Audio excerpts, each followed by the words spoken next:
It's a beautiful day here in Retiro Park as the countdown continues to the Champions League final. Mark Ogden alongside me. Mark, you've been writing about Pochettino and his future after the final. And it's interesting because it's unclear, isn't it? He could, in theory, go off into the sunset.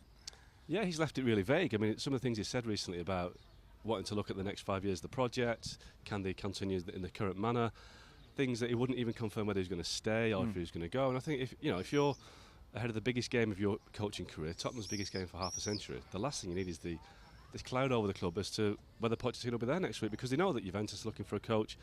There's always, even still, uncertainty over Man United because of the way Solskjaer finished the season. So Tottenham know that if Pochettino left, he could find a job dead easily. So it's a strange one. It's a very strange one. It is, of course, because this is a Spurs team who obviously haven't spent over the last 12 months. Is it the case that Pochettino could go to Daniel Levy and say, look, could he hold him to ransom, basically, and say, I need this much money or else I'm off?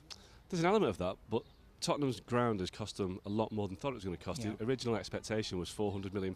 Now, the latest report is over £1 billion because of inflation, because of Brexit, the cost of steel, all sorts of reasons. So the money that they were setting aside for the stadium has now escalated. So can they spend money? This is the big question. And if Pochettino decides that they can't move forward, then what about Harry Kane? What about Christian Eriksen, whose contract is also needing negotiation? So there's a lot of questions to be answered at Tottenham. And I think Pochettino realises that win or lose on Saturday, can he take Tottenham any further? Because are they going to win the league next season? Doubtful. Yeah. Can they get to this stage again? Well, this is the first time they've ever done it. So this might be the peak for Pochettino. He might think, well, maybe from this point on I'll find a new challenge. You couldn't blame him, could you? Because as you say, it's almost like a glass ceiling he's reached. He's exceeded all expectations when it comes to Spurs, but how much more can he do? And if you've got someone like Juventus knocking out the door, it's going to be difficult to say no, isn't it? I was in Turin last year when Spurs played, I think, in the Champions League knockout stages, and he made a really big point of saying, my family, my heritage is in Piedmont, in Turin. You know, his great-great-grandfather was Italian.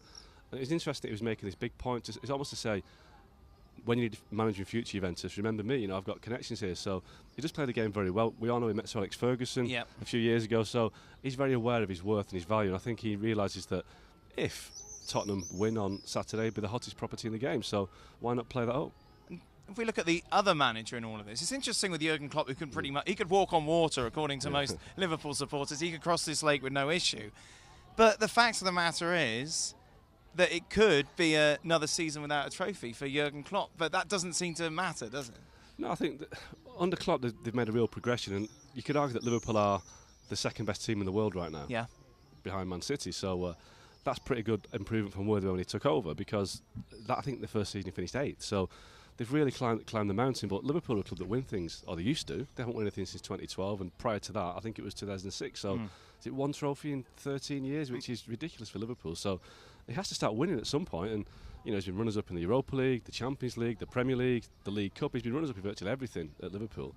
So he has to start winning, and if they don't win on Saturday, then at what point do you start saying, well, progress is great, but we want to see some tangible reward for that, and we want to win some trophies. Mark Ogden, thank you very much. A lot more from us, of course, over the next 24 hours as we continue to count down to the Champions League final.